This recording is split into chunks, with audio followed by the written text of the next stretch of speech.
Hey everyone, welcome to my channel mind booster. आज के video में हम देखेंगे rights. What are the different rights given to a individual.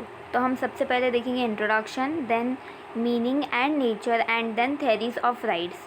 तो guys, let's start our video. What are the meaning of rights? Rights are rightly called social claims.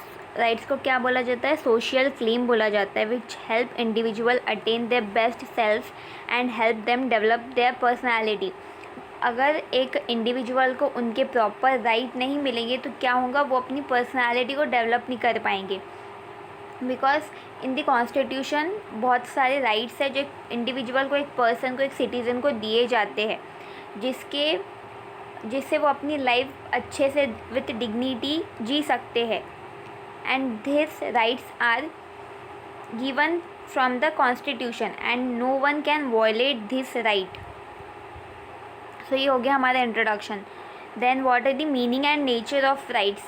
The relationship between the individual and the state has been an important question of political theory.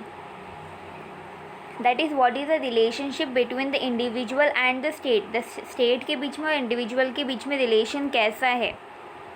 Political philosopher had debated as to whether the state or the individual is more important and who owes what to whom. Means वो जो political philosopher होते थे वो debate करते थे कि कौन ज़्यादा इम्पॉर्टेंट है, एक इंडिविजुअल इम्पॉर्टेंट या एक स्टेट इम्पॉर्टेंट है। There are philosopher like Plato for example who believe that the state alone can give justice and that the job of the individual is to do his duty to the best of his or her abilities and capacities. Means प्लेटो ने क्या बोला है कि जो state alone है वो क्या कर रहा है? जस्टिस दे रहा है। जो इंडिविजुअल का काम क्या है? उसके ड्यूटीज़ को परफॉर्म करना। We call this philosopher the idealist. There are other, John Locke for example, who hold the view that the state as a means exists for an end and the end is the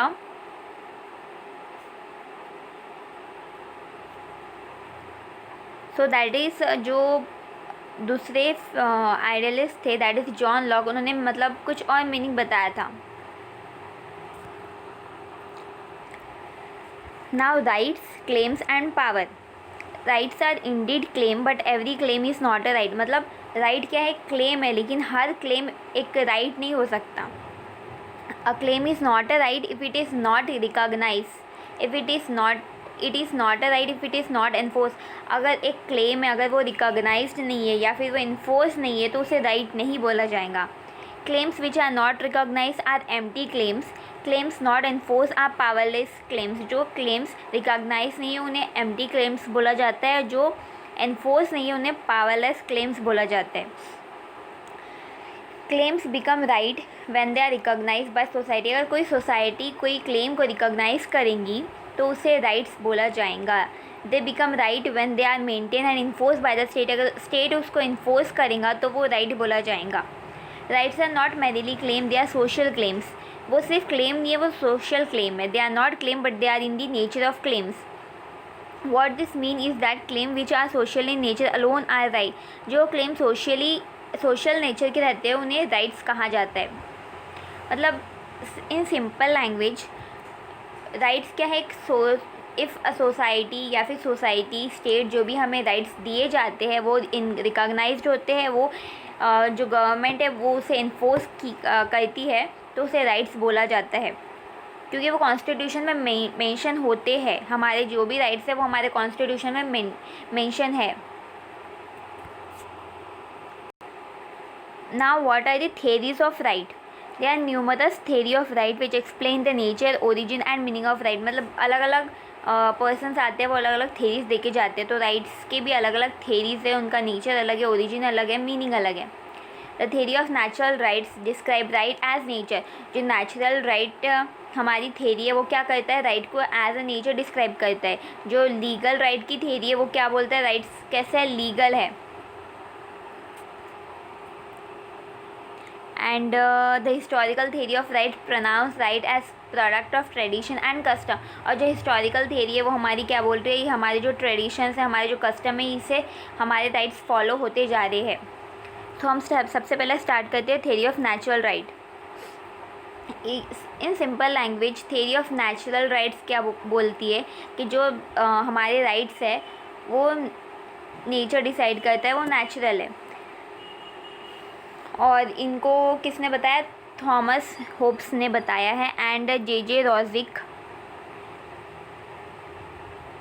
After having provided the social contract theory, hold the view that there were natural rights possessed by men in the state of nature and that these rights were attributed to individual as if they were the essential properties of man as men। मतलब rights क्या है, individual की property है। और declare that the rights are inalienable, मतलब जो rights है वो हमसे कोई छीन नहीं सकता एंड वो हमारे खुद के पर्सनल राइट्स है। तो गाइस ये था मतलब थ्योरी ऑफ नेचुरल राइट्स का सिंपल ये। अगर आपको और डिटेल में जाना है तो आप ये जो भी पैरा है इसको पढ़ सकते हो और फिर और अच्छे से समझ सकते हैं। इन सिंपल लैंग्वेज में आपको ये बताऊंगी कि थ्योरी ऑफ नेचुरल राइट्स का मतलब यही है कि जो भी हमारे राइट्स है, हमारे जो भी है, तो वो हमको कॉन्स्टिट्यूशन द्वारा मिले हुए हैं और ये कोई हमसे छीन नहीं सकता और ये गवर्नमेंट को भी मानना है। Second one is theory of legal rights. ये लीगल है क्योंकि ये कैसा कॉन्स्टिट्यूशन में लिखा गया है हमारे सारे राइट्स, तो इसीलिए वो लीगल है। ये कोई बनाए हुए नहीं है या फिर हमने खुद हमारे लिए नहीं बनाया। ये जो अभी हमारा कॉन्स्टिट्यूशन है उसमें हमारे लिए सारे हमारे राइट्स को लीगली मेंशन किया गया है, इसलिए ये लीगल राइट्स है। एंड गाइस अलग अलग कंट्री में अलग अलग राइट्स, मतलब अमेरिका के सिटीजन्स को अलग राइट्स है, हमारे हम जो है इंडियन सिटीज़न उनके अलग अलग राइट्स है। तो अलग अलग कंट्री में अलग अलग राइट्स है अलग अलग इंडिविजुअल को। Now the historical theory of rights. The historical theory of right also called the prescriptive theory. इसे क्या बोला जाता है, प्रिस्क्रिप्टिव थ्योरी भी बोला जाता है। Regards the state as a product of a long historical process. मतलब ये क्या बोला जाता है, स्टेट क्या है, एक लॉन्ग प्रोसेस हो रहा है, चल रहा है, उससे स्टेट बना है। It hold the view that rights grow from tradition and custom. ये बोल रहे हैं कि जो राइट्स है वो हमारे अभी नहीं बने, वो हमारे जो ट्रेडिशन है, जो कस्टम है, हमारी जो पुराना जो ट्रेडिशन चलता आ रहा है तब से हमारे राइट्स बने हैं। The conservative Burke argued while showing his way to the prescriptive theory that the people have a right over anything that they exercise or enjoy uninterruptedly over a fairly long passage of time. So considered every right is based on the force of long observance। मतलब कैसा है, जो person है वो enjoy क्या कर रहा है, जो राइट्स है वो उसको इंजॉय कर रहा है। जब उसके पास कोई राइट है वो लॉन्ग टाइम से लंबे समय तक उसको इंजॉय कर रहा है एंड उसको पता चल रहा है कि ये उसका राइट है। Tradition custom stabilise. और सबसे इम्पॉर्टेंट गाइस मतलब बात ये है कि जो राइट्स है, जो मैक्सिमम हमारे जो लोग हैं उनको उनके राइट्स पता ही नहीं है। सो सबसे बड़ी बात है कि हमें एजुकेटेड होना ज़रूरी है। अगर हम पढ़े लिखे होंगे, हम एजुकेटेड होंगे, तभी हमें हमारे राइट्स पता रहेंगे कि हमारे कौन कौन से राइट्स हैं। जो सोसाइटी में हम रह रहे हैं उसमें हमारे क्या क्या राइट्स हैं, जैसे right to education, right to express your feelings, etc. These are some of the rights. The social welfare theory of rights. The social welfare theory of rights presume that rights are condition of social welfare. The theory argues that the state should recognize only such right as help promote social welfare। मतलब social welfare के इससे हमें जो right recognize करना है। Among the modern advocates of the social welfare theory, the name of Rosick, Pound and Chaffee can be mentioned, though Bentham can said to be its advocate of the 18th century। तो guys ये अलग अलग advocate बताए गए हैं कि जिन्होंने social welfare theory को पढ़ा है, उनके बारे में लिखा है। The theory implies that rights are the creation of the society in as much as they are based on the consideration of common welfare. मतलब जो इसमें क्या, ये थ्योरी में क्या बताया गया है कि जो राइट्स है that the creation of the society, जैसे सोसाइटी ने उसको उन राइट्स को क्रिएट किया है। Rights are the condition of social good, which means that a claim not in conformity with the general welfare and therefore not recognized by the community do not become our rights। मतलब जो भी rights को community recognise नहीं करेंगे वो हमारे rights नहीं बन सकते। एंड गाइस मतलब राइट्स का ये होता है कि अगर हमारे राइट्स है वो, तो ऐसा नहीं है कि हम दूसरों के राइट्स को वायलेट करेंगे। अगर हमारे राइट्स है तो उनके भी राइट्स है, तो अगर हमें हमारे राइट्स चाहिए तो वो पर्सन को भी उसके राइट्स चाहिए। तो अगर हमारे पास कोई राइट है तो हम ऐसा नहीं है कि हमारे राइट्स को फुलफ़िल करने के लिए हम वो आगे वाले पर्सन के राइट्स को वायलेट करेंगे। So guys, this was all about rights. Now the Marxist theory of right, मतलब मार्क्सिस्ट ने क्या कहा था राइट्स के बारे में। The Marxist theory of rights is understood in term of the economic system at a particular period of history. एक particular period में मार्क्सिस्ट थ्योरी चल रही थी राइट्स के ऊपर। A particular socio economic formation would have a particular system of rights. जो marks थे उन्होंने सोशियो इकोनॉमिक फॉर्मेशन के बारे में बताया था। The state being an instrument in the hands of the sociologically dominant class, it's itself a class institution and the law which it formulate is also class law. Yes, मतलब इसमें भी बताया गया कि जैसे क्लास है जो डोमिनेंट होते हैं, जो मतलब अपर लेवल के क्लास के होते हैं लोग, उनको उनके राइट्स प्रॉपर्ली पता होते हैं, वो काफ़ी अच्छे से अपने राइट्स को एंजॉय करते हैं। लेकिन जो लोअर क्लास के लोग होते हैं उन्हें उनके राइट्स पता ही नहीं होते हैं। तो ये भी डिफरेंस होता है। So consider the feudal state through feudal laws protect the system of rights. तो इन्हीं जो राइट्स हैं उनको फ्यूडल लॉज के राइट है, उन सबको हमें प्रोटेक्ट करना है।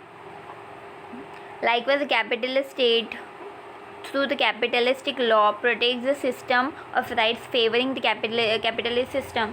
तो मीन्स ये इसमें ये बताया गया है कि जो भी हमारे अलग अलग क्लास के लोग होते हैं वो अपने अलग अलग तरीके से अपने अपने राइट्स को प्रोटेक्ट करते हैं। अब राइट्स ऑफ द पीपल के क्या राइट है। जैसे right to life is a basic right without which all other rights are meaningless. सबसे पहले जो सबसे इम्पॉर्टेंट राइट है वो राइट टू लाइफ है। This right means that the state guarantees the protection of life, protection against any injury even suicide is consider as a crime. ये right में हमें क्या दिया जाता है कि हमारे लाइफ को कोई हार्म नहीं कर सकता, हमें प्रोटेक्शन मिला जाता है कि कोई आके हमें मार नहीं सकता, या फिर इवन हम खुद की भी लाइफ को नहीं ले सकते, हम सुसाइड भी अटेम्प्ट नहीं कर सकते, सुसाइड भी एक क्राइम है। Now Laski theory of right. Laski ने क्या बताया है राइट्स के थ्योरी में। Harold Laski, a theoretician of the English Labour Party and a political scientist in his own right, has his definite views on the system of right are expounded in his A Grammar of Politics। Lasky views on the nature of right run as follow: they are social condition given to the individual as a member of the society। Laski ने क्या बताया है कि ये जो है social condition है जो इंडिविजुअल को, that is member of society को दी गई है। They help promote individual personality his best self. मतलब ये जो राइट्स है इससे क्या होता है, पर्सनालिटी डेवलप होती है इंडिविजुअल की।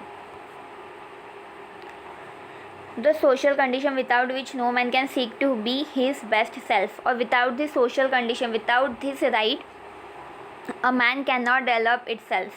They are social because they are never against social welfare। इन्हें social क्यों कहा जाता है, क्योंकि ये social के against नहीं रहते। They were not there before the emergence of society, क्योंकि ये society के आने से पहले नहीं थे। जब society आई, जब individual आया, तब rights आए। The state only recognise and protect rights by maintaining them. State का काम क्या है, सिर्फ रिकॉग्नाइज करना और उन्हें प्रोटेक्ट करना। Rights are never absolute. Absolute rights are a contradiction in terms. Rights क्या है, एब्सोल्यूट नहीं है। They are dynamic in nature in so far their content change according to place, time and condition. और जो उसके content है वो according to place, according to time and condition change होते रहते हैं। They go along with the duties. In fact, duties are prior to rights. The exercise of rights implies exercise of duties. That is, जितने rights important है उतने ही ज़्यादा duties भी important है। तो guys, this was all about Lasky's theory. Now, theory of human rights. As Ramphal has very rightly stated that human rights were not born of men, but they were born with them।